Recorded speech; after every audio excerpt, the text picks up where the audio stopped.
잠시 세상에 내가 살면서 1절과 4절 하십니다. 시작. 잠시 세상에 내가 살면서 항상 찬송 부르다가 나를 종으로 오라시며 영광 중에 나아가리.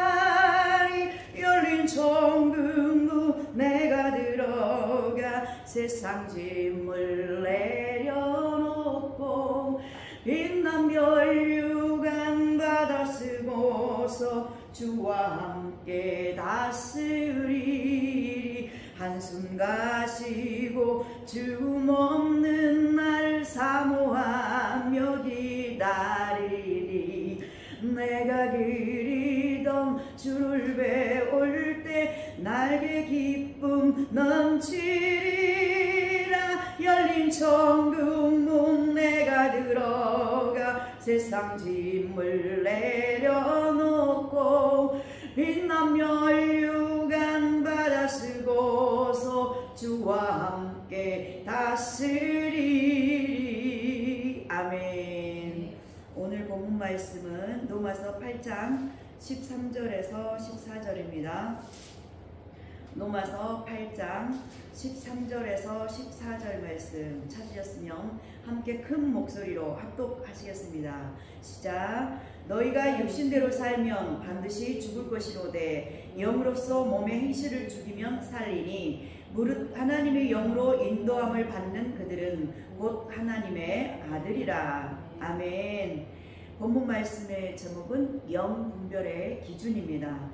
기도하시겠습니다. 할렐루야. 사랑의 하나님 감사합니다. 오늘 로마서 8장 13절로 14절 말씀을 가지고 주님의 생명 양식 먹기를 원합니다. 이 시간 예배를 성령으로 역사하여 주시옵시고 저희들 보는 눈 깨달는 눈을 열어주시고 심령의 길을 열어주시옵소서. 말씀이 생명 양식이 될 수 있도록 축복하여 주실 줄로 믿습니다. 아버지 사랑합니다. 감사합니다. 예수 그리스도 이름으로 감사기도 올립니다. 아멘.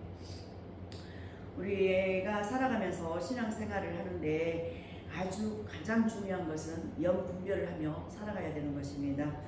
그런데 영분별의 기준은 바로 성경 말씀입니다. 예를 들어서 금강석이라는 보석이 있는데 사람들의 눈에는 이 보석의 모양이나 이런 모든 게 똑같아 보일지라도 그 전문가는 금강석이 참인지 가짜인지 분별해낼 수가 있습니다.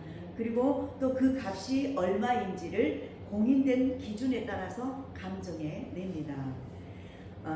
즉 금강석의 그 가치가 사람들의 주관적인 견해에 따라 달라지지 않듯이 영 분별을 할 때에도 확실한 기준이 있어야 합니다. 우리가 영 분별을 하려면 무엇보다도 먼저 갖추어야 할 것은 성경적 바탕입니다. 특히 이사야 14장 3절에서 20절 그리고 에스겔서 28장 1절에서 19절 요한일서 4장 1절에서 5절 말씀 디모데전서 4장 또 1절에서 5절 말씀 그리고 욥기 및 계시록을 알아야만이 제대로 영 분별을 할 수가 있습니다. 이사야서 14장 3절에서 20절과 또 에스겔서 28장 1절에서 19절 말씀은 사단이 어떻게 타락하였고 또 어떻게 사람을 미혹하고 있는가를 말하고 있습니다. 또 요한일서 4장 1절에서 5절 말씀은 영을 다 믿지 말고 영이 하나님께 속한 영인지 적그리스도의 영인지를 분별해야 함을 말하고 있습니다. 또 디모데전서 4장 1절에서 5절 말씀은 어떤 가르침이 성령님의 가르치심인지 또 미혹하는 영의 가르침인지를 분별할 수 있게 말씀하고 계십니다. 욥기서는 복음과 율법의 차이점을 말씀하고 계시고 또 말세에 있을 환난을 통하여서 또 하나님의 영광이 어떻게 나타나는가에 대하여 말씀합니다. 계시록은 성경의 결론을 내리는 책이죠. 그래서 창세기를 비롯해서 모든 성경의 말씀은 계시록과 바로 연관이 되어 있으므로 계시록을 모르면 어때요? 올바른 영분별을 할 수가 없습니다. 이 부분에 관해서는 나중에 또 자세히 살펴보겠습니다. 그리고 이제 성경은 생명의 안내서입니다. 생명의 안내서. 보이는 것은 보이지 않는 것으로 말미암아 난 것이라고 성경은 말하고 있습니다. 히브리서 11장 3절에 기록이 되어 있죠. 우리가 구입하는 물건에는 대부분 올바른 사용 방법과 그 효능에 대한 설명서가 첨부되어 있습니다. 물건을 사용할 때는 올바른 사용 방법을 알아야만이 물건의 모든 효능을 제대로 경험합니다. 그렇죠. 이와 마찬가지로 우리도 보이지 않는 영적 세계에서 일어나는 그 현상에 대하여 우리에게 가장 기묘한 안내서는 바로 성경입니다. 이렇게 성경 전체가 영분별이므로 성경을 깨달지 못하면 영분별을 우리가 바로 할 수가 없습니다. 오직 성령의 인도하심으로 성경을 바로 깨달아야만이 온전한 영분별을 할 수 있습니다. 따라서 저는 이 시간에 성경 중심으로 영분별의 가장 기본적인 내용을 말씀드리고자 합니다. 첫 번째로 성령이 속해 있는 심령 상태가 되라. 따라해 보시겠습니다. 성령에 속해 있는 심령 상태가 되라. 네, 아멘. 사도행전 16장 16절로 18절 말씀 보시겠어요? 찾으셨으면 큰 목소리로 함께 합독하시겠습니다. 시작. 우리가 기도하는 곳에 가다가 점치는 귀신 들린 여인 하나를 만나니 점으로 그 주인들에게 큰 이익을 주는 자라. 그가 바울과 우리를 따라와 소리질러 가로되 이 사람들은 지극히 높은 하나님의 종으로서 구원의 길을 너희에게 전하는 자라 하며 이같이 여러 날을 하는지라. 바울이 심히 괴로워하며 돌이켜 그 귀신에게 이르되 예수 그리스도의 이름으로 내가 내게 명하노니 그에게서 나오라 하니 귀신이 즉시 나오니라. 아멘. 사랑하는 성도 여러분, 우리는 이렇게 사도행전 16장에서 사도 바울의 영분별을 볼 수 있습니다. 바울은 그의 심령이 예수님께 매여서 또 성령님의 인도를 받고 있었으므로 영을 잘 분별할 수 있었습니다. 바울 사도는 자기를 따라오면서 지극히 높은 하나님의 종으로서 구원의 길을 너희에게 전하는 자라 이렇게 외친 여인 속에 여인 속에 있는 영이 자기 안에 계신 성령님과는 전혀 다른 영이었기 때문에 몹시 괴로웠습니다. 빛과 어둠이 함께 있을 수가 없죠. 그리고 기름과 물이 하나로 될 수 있어요? 없죠. 섞이지 않아요. 이렇게 서로 다른 영이 있는 경우 괴로움을 당할 수 있습니다. 여기에서 우리가 먼저 조심스럽게 해야 할 일은 나의 심령이 정말로 성령이 속해 있는지 율법에 속해 있는지를 깊이 묵상하는 것입니다. 우리 자신을 알지 못한 상태에서 상대방을 분별할 수 있을까요? 없을까요? 당연히 없겠죠. 네, 맞아요. 그래서 나에게 율법적인 심령으로 남의 실수를 찾아내고 또 옳고 그름을 판단하여 정죄하는 성향이 있다면 마귀의 미혹에 빠지기 쉽다는 것입니다. 그래서 늘 자신의 속사람을 성경에 비추어서 성경 말씀에 비추어서 분별을 해야 됩니다. 그래서 성령님께 속해 있다면 하나님의 지혜를 받아서 분별을 잘하여 하나님의 사랑으로 상대방의 영혼들 그들을 이끌 수 있어야 합니다. 사람은 누구나 순간적으로 마귀에게 순종하는 그런 실수를 범할 수 있다는 것을 깨닫고 하나님께서 주신 지혜로 해결해야 합니다. 그러므로 영을 분별하고 또 다른 사람들을 바른 길로 인도하려면 먼저 자신의 마음이 성령에 속해 있도록 해야 합니다. 아멘. 그리고 두 번째로 따라하시겠습니다. 영적 현상의 배후를 추적하라. 영적 현상의 배후를 추적하라.